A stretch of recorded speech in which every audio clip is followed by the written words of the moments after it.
ketemu lagi di dalam acara Family Talk Show Bulan Keluarga Gereja Kristen Kalam Kudus Bandung. Ya, kali ini kita akan ngobrol-ngobrol dengan pasangan, ada Ko Alex dan juga Ci Imel gitu ya. Kita akan ngobrol-ngobrol. Kita akan bahas nih satu topik tentang sekali seumur hidup. Nah, kira-kira nih, tanya dulu dong, sudah berapa tahun? Sudah berapa tahun nih Ko Alex dan Ci Imel? Nikah ya? Menikah berarti dari 2002. 19 tahun berarti. Iya, kita mau bicara tentang sekali seumur hidup nih ya, sekali seumur hidup. Nah, gimana atau kira-kira waktu mau masuk di dalam pernikahan, kira-kira apa yang menjadi pertimbangan baik Ko Alex, Ci Imel memutuskan untuk akhirnya menikah gitu loh. Gimana nih kira-kira? Yang paling berat tuh kalau buat saya yang bobotnya paling besar itu adalah dia melengkapi saya. Okay. Ya, dari pertama kan kalau bicara kekaguman gitu ya. Saya tuh kagum dulu dia tuh ketua panitia apalah, ajalah. Pokoknya serba mandiri walaupun setelah menikah sih. Ya, tapi maksudnya entah sadar atau enggak, jadi waktu dulu ya umur 18, 19 gitu kan kita pacarannya berapa tahun? 8 tahun. 8 tahun nikah 11 tahun ya. 27 tahun menjalin relasi. Ya, kayak. Ya, jadi waktu itu sih sadar atau nggak sadar, saya tuh ngerasa saya orang yang kurang disiplin. Mungkin sampai until now juga ya, walaupun sekarang mungkin much better kan, hidup juga udah cukup lama sama dia ya, pasti ada yang nularnya gitu. Yeah. Tapi saya merasa saya orang yang tidak disiplin, mestinya bisa dilengkapi dengan orang yang lebih disiplin. Sederhananya sih seperti itu. Saya merasa dia bisa melengkapi saya gitu. Oke, kalau dari Ci Imel sendiri gimana nih, Ci? Ada nggak? Yang membuat saya memutuskan gitu ya? Iya. Dengan dia gitu. Iya.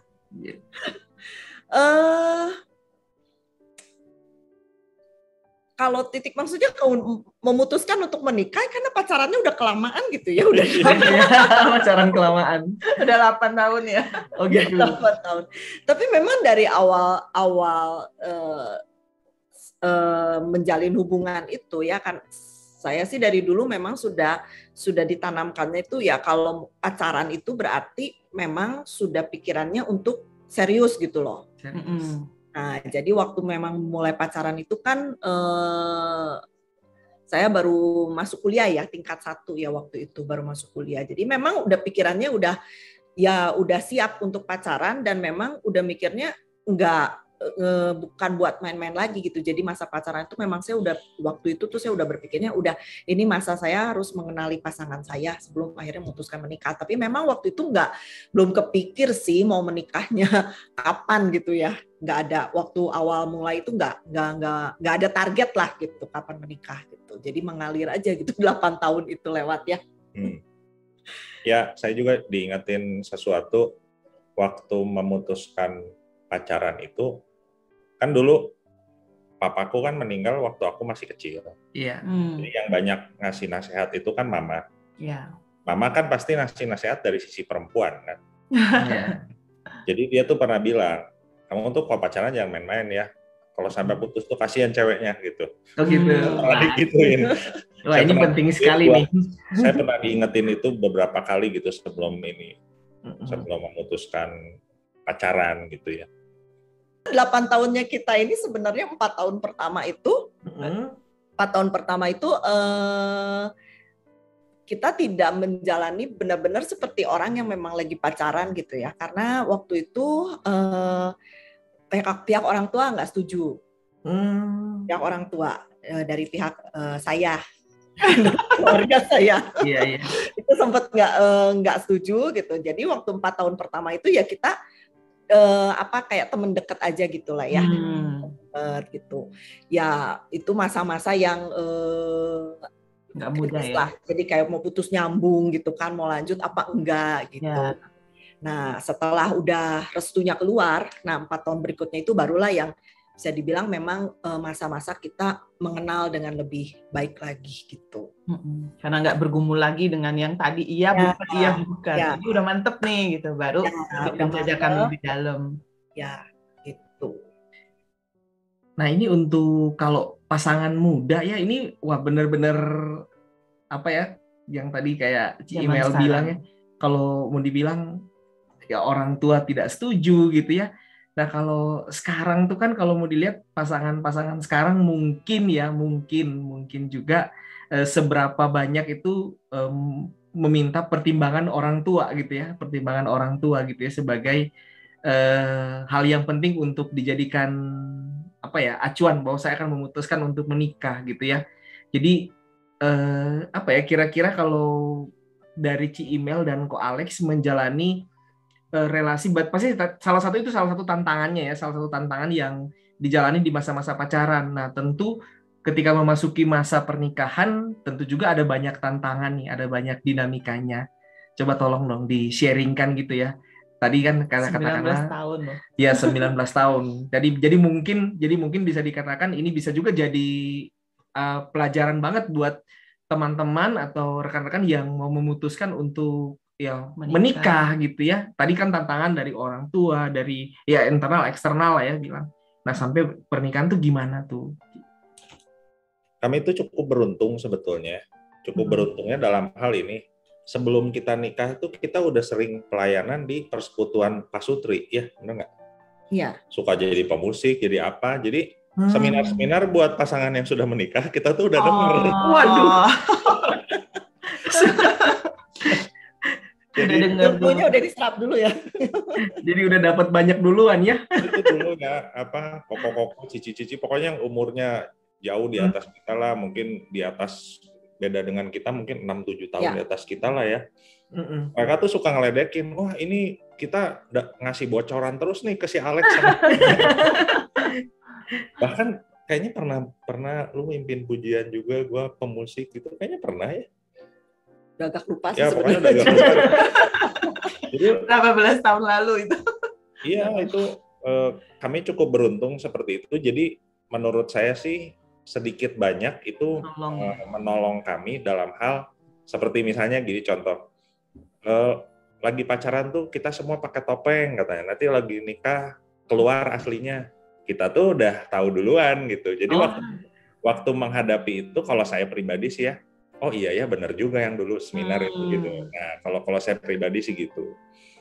Jadi hal-hal yang kita lalui itu sebetulnya sedikit banyak kita tuh seperti dapat bocoran. Ya. Ya walaupun nggak semua inget ya, tapi nggak terlalu kaget gitu ya. Tapi istilahnya nggak terlalu kaget lah. Dan lagi ada satu hal juga yang dulu pernah diingatkan, kalau nggak salah Pak Philip juga pernah bilang kalau nikah itu bukan cuma antara dia dan saya, tapi antara keluarga dia dan keluarga saya juga. Jadi nggak mudah gitu. Memang tantangannya pasti banyak karena kan budayanya beda. Walaupun sama-sama Chinese, dia dari suku apa, saya dari suku apa, latar belakangnya budayanya beda. Saya sendiri papa sama mama sukunya juga udah beda lagi gitu. Jadi yang keluarga papa dominannya apa, keluarga mama dominannya apa. Jadi ya maksudnya dinamikanya memang seru sih. Tapi yang saya pribadi rasakan gitu ya, kalau misalnya selama perjalanan berumah tangga ini gitu ya, walaupun ya tadi seperti Alex bilang kalau menikah itu kan bukan hanya antara kita tapi antar keluarga. Tapi ya saya sih bersyukur gitu ya, maksudnya keluarga besar kami gini tidak ikut campur gitu sama dalam urusan kita, terutama kalau misalnya kita ada perselisihan atau apa gitu ya, memang kita juga nggak pernah ngadu-ngadu gitu loh, ngadu-ngadu misalnya saya ada apa tuh saya ngadu-ngadu sama mama saya misalnya seperti itu gitu ya, terus jadi ikut-ikut nggak enak atau apa gitu, memang kami nggak pernah ngadu-ngadu gitu, jadi ya antara kami saja gitu kalau ada masalah gitu. Kita keep di dalam sendiri saja gitu. Jadi keluarga nggak ikut-ikut ribut-ribut gitu, keluarga gitu. Saya rasa kalau saya sih bagi kami sih itu privacy. Ya sangat membantu juga gitu supaya nggak jadi tambah melebar ya gitu. Karena ini antara urusan keluarga kami sendiri gitu kan.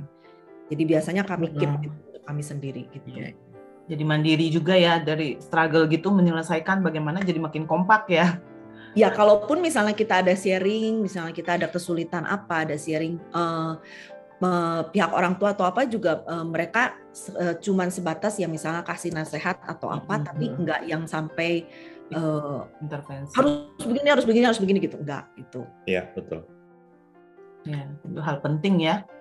Tapi tetap kita dengerin lah, maksudnya nasihat orang tua itu kan memang harus kita dengar.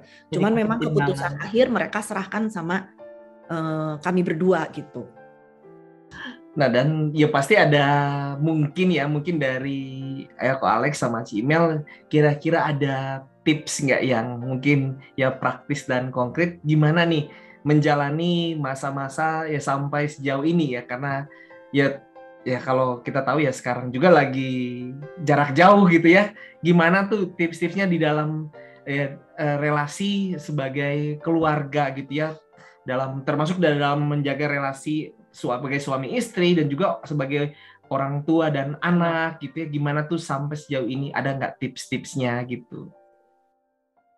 Kalau duluan deh. Kalau saya pribadi sih ya, kami tuh dari pertama selalu ingetin soal trust, kepercayaan gitu ya.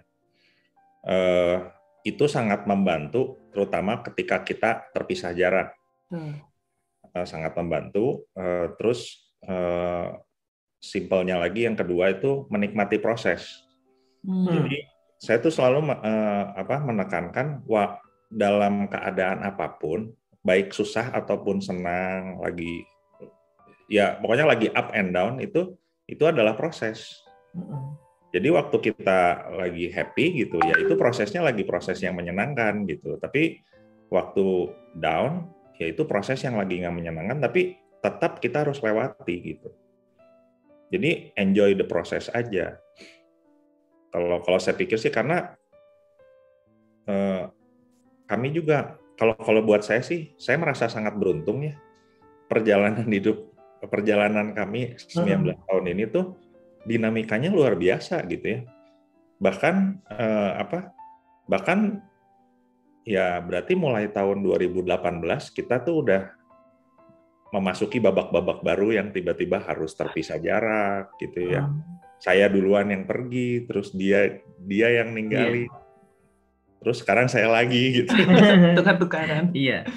Ya tukar-tukaran seperti itu, tapi ya enjoy the process lah. Jadi waktu mindsetnya kita itu adalah melewati proses, kita akan lebih enteng sih kalau buat saya pribadi gitu ya. Saya yakin dia juga gitu, hal yang sama. Karena saya juga kalau kita lagi video call tiap hari gitu ya, lagi terpisah jarak, biasanya kita juga suka saling ngingetin. Terus kalau soal jaga kepercayaan, saya sih sendiri ya, nggak jumawa, nggak begitu percaya dirinya kalau saya dihadapkan pada pencobaan yang misalnya untuk tidak setia, itu saya bakal tahan. Saya juga nggak bisa state yakin saya bisa lewatin, enggak. Tapi ya minimal dia juga pernah bilang, waktu kita berdua ngobrol sama siapa waktu itu ya lu nggak mau jatuh dalam pencobaan, jangan main-main dekat pencobaan gitu. Ya itulah. Jadi apalagi kalau misalnya ada hal-hal seperti ini gitu ya, kita sekarang sharing-sharing kayak gini, kan yang dengar makin banyak, itu tuh makin otomatis kasih meterai banyak nih. Iya, ya. Otomatis kasih meterai banyak, akan otomatis memberikan tanggung jawab yang besar, sehingga membuat kita lebih kuat gitu. Kalau buat saya sih ya, kayak itu. Ya kalau saya boleh nambahin ya soal kepercayaan itu, baru kita juga ngobrol gitu ya. Maksudnya saya sih selama berrelasi dengan Alex dari pacaran sampai sekarang memang nggak pernah merasa tidak percaya gitu ya. Saya percaya. Tapi juga itu kalau saya pikir karena dia juga memberi kepercayaan sama saya. Jadi Alex tidak pernah membatasi saya dalam berteman, saya juga tidak membatasi dia di dalam berteman gitu ya. Jadinya saya mau jaga itu gitu. Jadi nggak melanggar batas itu. Kemudian yang kedua ingat komitmen di hadapan Tuhan ya waktu pernikahan. Jadi dan saya ingat kata mama mertua saya waktu dulu kita ada masa putus nyambung itu, mama pernah bilang satu hal. Kalian masih pacaran ya, kalau kalian gampang putus nyambung gini, nanti gimana kalau sudah menikah? Kamu nggak boleh sampai begitu mudahnya ngomong saya mau bercerai gitu. Nah, perkataan mama mertua saya itu sampai sekarang saya masih ingat, ya masih terbayang di mana mama ngomongnya, seperti apa mama ngomongnya. Dan jadi itu tuh mengingatkan saya terus, iya, kalau kita lagi ribut atau apapun ya, jangan sampai tercetus gitu omongan itu. Nah, kita cerai aja gitu, kita cerai aja. Nah, jadi itu yang saya rasa menjaga. Dan yang terakhir adalah komunikasi sih kalau menurut saya. Iya, bahkan mungkin kayak kepikiran pun jangan gitu ya, karena ya kita tahu bahwa ya tadi seperti Ko Alex bilang ya, menikmati proses gitu ya, setiap hal yang kita hadapi itu adalah merupakan bagian proses. Ya, nah gini, ini mungkin ya pertanyaan pamungkasnya ya, kira-kira ya dari Ko Alex dan Ci Imel gitu ya, kan ini ada mungkin ya saudara-saudara yang lagi bergumul untuk melangsungkan pernikahan, artinya mempertimbangkan untuk ya akan menikah. Termasuk juga mungkin Ko Alex dan Ci Imel juga ya punya anak juga ya nanti juga mungkin akan menikah nanti ya. Nah kira-kira nih kalau dari Ko Alex, Ci Imel nih, apa kira-kira yang akan menjadi nasihat dari Ko Alex dan Ci Imel untuk anak-anak atau rekan-rekan yang akan menikah gitu ya, mengambil keputusan untuk menikah? Kira-kira tadi yang dari awal tadi apa yang harus dipertimbangkan, dan kira-kira dari Ko Alex dan Ci Imel ya praktis aja gitu, gimana kok? Dan paling pertama seiman ya. Ya. Cari yang seiman, cari yang orang yang mengasihi Tuhan, sama-sama mengasihi Tuhan. Ya saya rasa itu udah syarat paling dasarnya. Kalau menurut saya bukan sekadar syarat, itu tuh akan mereduksi banyak masalah gitu. Iya. Ya. Akan mereduksi banyak masalah. Karena ya mamaku juga pernah bilang, mama tuh nggak pernah khawatir kalau kalian berdua berantem kan. Kesempatan dia pernah bilang gitu. Karena ujung-ujungnya pasti salah satu berdoa katanya. Ujung-ujungnya pastilah salah satu berdoa lah, terus udah gitu nanti baikkan sendiri katanya. Mama saya pernah bilang gitu, punya keyakinan seperti itu. Ya tentu pasti dia juga mendoakan kami ya. Pasti dia juga mendoakan kami, tapi dia pernah punya kalimat seperti itu. Jadi ya tadi kalau misalnya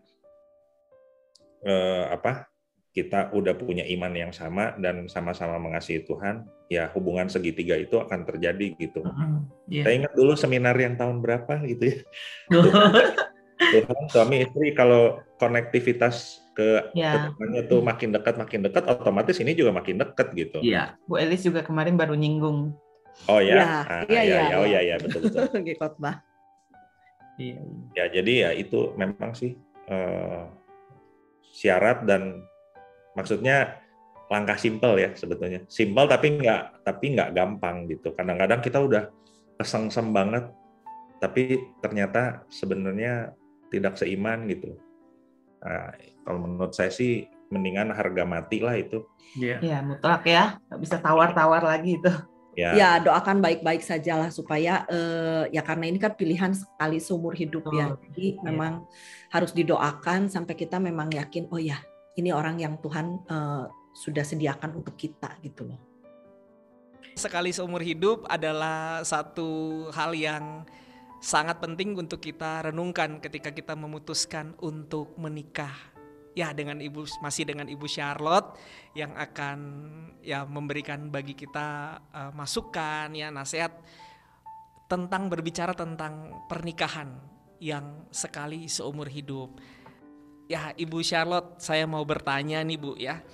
Apa sih yang seharusnya menjadi pertimbangan bagi seseorang yang pada akhirnya memutuskan untuk menikah? Harusnya pertimbangan apa, Bu? Kira-kira yang ya seorang harus mikirin ini nih sebelum kamu atau ketika kamu mau memutuskan untuk menikah? Iya, saya senang sekali nih judulnya Sekali Seumur Hidup. Ya, jadi kalau yang namanya sekali nggak bisa ganti, nggak boleh tuker, gitu kan? Nggak boleh tukar tambah. Ya, jadi artinya nggak boleh disesali, ya. Kalau nggak bisa disesali dan nggak boleh disesali, berarti kan harus dipertimbangkan baik-baik. Jadi menikah, tidak menikah, itu adalah panggilan hidup. Jadi kita tuh jangan menikah tuh karena terpaksa buat nyenengin orang tua, demi supaya nggak jadi omongan, ya. Nah nanti apa kata orang kalau saya nggak menikah? Nah motif-motif itu sebaiknya dibuang. Karena yang ngejalanin adalah kita sendiri. Jadi kalau yang ngejalanin kita sendiri, ayolah kita menikah. Kalau Tuhan memanggil kita menikah, menikahlah. Kalau Tuhan tidak memanggil kita untuk menikah, jangan menikah. Nanti rumah tangga itu seperti neraka. Atau jangan-jangan begitu kita menikah, pasangan kita stroke. Wah, stroke-nya 20 tahun. Ya, kita nggak pernah kebayang ya. Walaupun kan janji pernikahan, baik di dalam sehat maupun di dalam sakit. Ya, nah, jadi ketika mempertimbangkan itu, kita pertimbangannya adalah untuk jadi teman hidup. Teman hidup itu yang artinya kita bersama-sama hidup. Bukan teman hidup tuh satu mati satu hidup. Saya bisa nggak hidup dengan dia seumur hidup? Artinya saya bisa menerima segala kelemahan-kelemahannya. Nah, tapi kenyataannya setelah itu kita jadi musuh hidup. Wah, kita benci, nggak bisa mengampuni. Setelah ini bagaimana? Saya udah nggak bahagia lagi nih. Ya, setelah suami saya selingkuh. Wah, saya nggak bisa ampunin dia, Bu. Kalau bisa saya juga ikut selingkuh. Nah, kalau kayak gitu, Anda kayaknya nggak siap hidup deh. Hidup untuk menikah. Karena di dalam pernikahan, ya adalah kita kecewa, nggak sesuai harapan. Dan disitulah itu arti hidup. Hidup itu tuh bukan tanpa masalah, tanpa godaan, tanpa cobaan. Hidup yang real adalah hidup yang ada susah, ada senang, ada sehat, ada sakit, ada kaya, ada miskin, dan dijalani saja hidup. Karena nggak tahu ya kita sampai kapan kan, semua ada batas-batasnya. Nah, jadi Mbok ya waktu menjalani hidup, kita ini kan butuh pasangan, butuh teman hidup. Sampai nanti kita tua, sampai anak-anak meninggalkan kita. Ya, nah kita masih bisa tetap sama-sama. Artinya apakah orang ini yang saya pilih dan yang saya putuskan untuk saya bersama-sama dengan dia sampai maut memisahkan. Ya kira-kira itu kriterianya. Iya Bu, ya tadi menarik sekali Bu ya. Tadi waktu Ibu bilang supaya ini bukan menjadi satu penyesalan bagi kita pada akhirnya. Nah Bu, gimana nih Bu ya? Kalau saat ini sekarang tuh saya sedang dalam posisi, aduh udah nyesel. Nah gimana tuh Bu kira-kira? Iya sekarang gini loh, seperti Anda beli barang ya. Kan nggak boleh dipulangin, nggak boleh tukar tambah. Lalu apakah kita mau menyesali di depan barang itu? Lalu kita sedih? Lalu kita menganggap diri kita bodoh? Kenapa dulu saya lakukan ini? Lalu ya kita stres, depresi dan sebagainya. Rasanya itu bukan jalan keluar kan? Sekarang kita pikirin aja. Ini sekarang saya nggak bisa mundur. Not look back. Jangan lihat ke belakang. Jadi saya ngelihatnya ke depan. Kalau saya menikah dengan dia, yang artinya Tuhan izinkan, Tuhan, ya artinya Tuhan yang kasih kesempatan atau Tuhan izinkan itu, sehingga memang nggak ada alasan buat kita lihat ke belakang. Artinya kita menyesal untuk keputusan kita. Nggak ada gunanya. Lebih baik sekarang begini, kenapa ya waktu itu saya memilih dengan dia? Pasti ada hal-hal baik dong. Pasti ada hal-hal positif kan? Kenapa dulu memilih dengan dia? Misalnya katakan, oh walaupun dia nggak gitu pintar, tapi dia itu baik. Oh walaupun dia gini, masih begini. Nah sayangnya begitu kita menikah, yang kita lihat tuh sisi-sisi yang negatif. Waktu pacaran yang kita lihat semua sisi positif. Nah balik lagi deh, yang kita lihat sisi positifnya aja. Ya, toh udah nggak bisa diapa-apain, kira-kira begitu. Yang bisa dinikmatin, yang bisa disyukuri, ya sudah, mari carilah alasan ya untuk kita bisa bersyukur. Dan pasti ada. Ya, Bu, dalam pernikahan ya, sesulit serumit apapun mempersiapkan sebuah pernikahan, tetap itu akan jadi hal yang ya dikatakanlah sepele dibanding dengan mempertahankan pernikahan itu sendiri, Bu. Ya katakanlah kita kan pasti susah nih nyiapin nikah, mau siapin resepsinya segala macam, tetapi pada akhirnya kesulitan semua itu kayak berasa itu kan sehari mungkin selesai gitu ya. Tetapi mempertahankan pernikahan itu tuh yang perkara seumur hidup ya Bu ya, perkara seumur hidup. Nah kira-kira kalau dari Ibu sendiri ya sebagai ya katakanlah sudah banyak mementor keluarga. Nah apa Bu yang biasanya menjadi resep atau tips Ibu di dalam mempertahankan sebuah pernikahan supaya mencapai itu bahwa ini benar-benar sekali seumur hidup? Ya. Nah, waktu kita mempersiapkan, makanya jangan mempersiapkan hanya secara fisik. Ya. Nanti gedungnya bagaimana, makannya bagaimana, pestanya bagaimana. Jangan. Karena Anda harus mempersiapkan, tadi saya katakan, apakah saya bisa hidup dengan orang ini 50 tahun. Ya kan? Ya, jadi harus kita pikir untuk 50 tahun ke depan saya bersama dengan orang ini. Bisa nggak? Gitu ya. Dan tadi kita udah ngomong, ya nggak ada yang bisa disesalin. Karena memang sudah lewat, sudah terjadi. Jadi yang ada, mari kita melihat ke depan, kita syukuri, kita lihat ada peluang, ada kesempatan, ada hal apa yang bisa kita lakukan. Nah, tadi dikatakan lebih sulit atau lebih lebih struggle lah ya untuk mempertahankan. Gimana tuh caranya? Nah, caranya adalah ketika kita kan berjanji, pasti ada kalimat itu ya, sampai maut memisahkan. Nah, maut itu akan datang nggak? Akan datang. Entah datang kepada pasangan atau datang kepada kita, yang artinya saat itulah Tuhan memisahkan. Jadi bukan manusia yang memisahkan. Nah, karena maut ini datang anytime, kapan saja dan di mana saja, boleh nggak kita tuh melihatnya gini, jangan-jangan ini hari terakhir. Jangan-jangan ntar malam itu malam terakhir, besok dia udah nggak bisa bangun lagi. Kalau Anda punya sudut pandang, jangan-jangan ini kesempatan terakhir. Saya percaya loh, hal-hal sepele itu nggak akan jadi besar. Ya, dan hal-hal besar juga kita bisa tanganin. Karena ada yang lebih besar lagi, yaitu soal kematian yang memisahkan. Jadi begitu kita ingat bahwa hidup kita ini fragile, kesempatan itu hanya Tuhan yang kasih.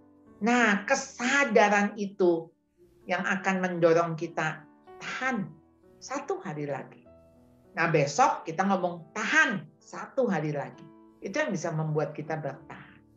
Ya, sampai ketika Tuhan merasa cukup proses pembentukan itu, ya udah Tuhan akan ambil salah satu. Ya. Cuman ya jangan berdoa supaya Tuhan yang ambil. Kita Tuhan kabulkan ya. Nah, mungkin biasanya Ibu kan nih sudah punya 2 orang anak ya yang sudah menikah gitu ya. Nah, pengen tahu nih Bu, ya ini mungkin rahasia dapur ya keluarga. Apa biasanya nasihat Ibu ke dua anak ini yang sudah menikah dan mungkin yang satu lagi mungkin yang akan menikah, biasanya ibu kasih nasihat apa tuh Bu? Wejangan-wejangan apa yang ibu sebagai orang tua yang ibu sampaikan ke anak-anak ibu yang sudah akan menikah pada waktu konteksnya waktu itu?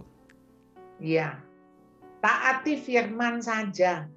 Kalau firman bilang jangan marah sampai matahari terbenam, ya berarti harus segera padam amarahmu.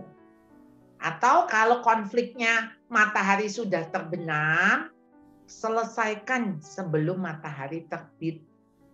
Pokoknya ukurannya matahari aja. Karena konflik itu mah pasti ada. Ribut itu pasti ada. Namanya dua manusia berbeda jadi satu. Tapi nggak boleh lama-lama. Dan selesaikan. Berdamai, segera berdamai. Jadi dengan demikian, kita sedang melatih untuk berdamai kembali. Jadi bukan berlatih untuk konflik mau nggak usah dilatih. Itu mah otomatis datang. Datang sendiri. Iya. Tapi yang perlu dilatih adalah berdamai kembali itu. Rekonsiliasi itu. Nah, jadi makin sering kita latihan di dalam rekonsiliasi, maka akan tumbuh tuh. Kita saling memahami, saling mengerti, saling menghargai. Dan lama-kelamaan konflik itu akan semakin jarang. Karena kita udah tahu dia maunya apa, dia nggak suka apa, hot buttonnya di mana, kita sudah tahu. Jadi di dalam berelasi, nantinya kita akan lebih paham satu dengan yang lain. Ya. Lebih klop. Nah, kalau sekarang tuh ini terakhir nih Bu ya pertanyaannya. Untuk Bapak Ibu yang usia pernikahannya ya katakanlah sudah banyak ya, sudah puluhan tahun. Ada mungkin kecenderungan relasi yang makin dingin atau suam-suam kukuh ya Bu ya. Jadi kayak flat gitu Bu. Nah, sehingga ya mungkin ya nggak akan bercerai ataupun ya tetap gitu, tapi bagaimana tuh Bu? Kira-kira kan kadang kan ya satu relasi dari keluarga ya katakanlah orang tua kita itu kan menjadi contoh ya buat generasi-generasi berikutnya. Nah, bagaimana tuh Bu supaya ada dinamikanya relasi itu nggak suam-suam kuku, nggak apa ya? Artinya nggak dingin gitu antara keluarga. Mungkin Ibu bisa kasih tips dari mungkin keluarga Ibu seperti apa gitu ya dengan Bapak. Iya. Cinta itu kan mesti dipelihara, mesti dirawat seperti tanaman. Dikasih pupuk, dikasih matahari, baru dia bisa tumbuh. Kalau nggak dirawat, nggak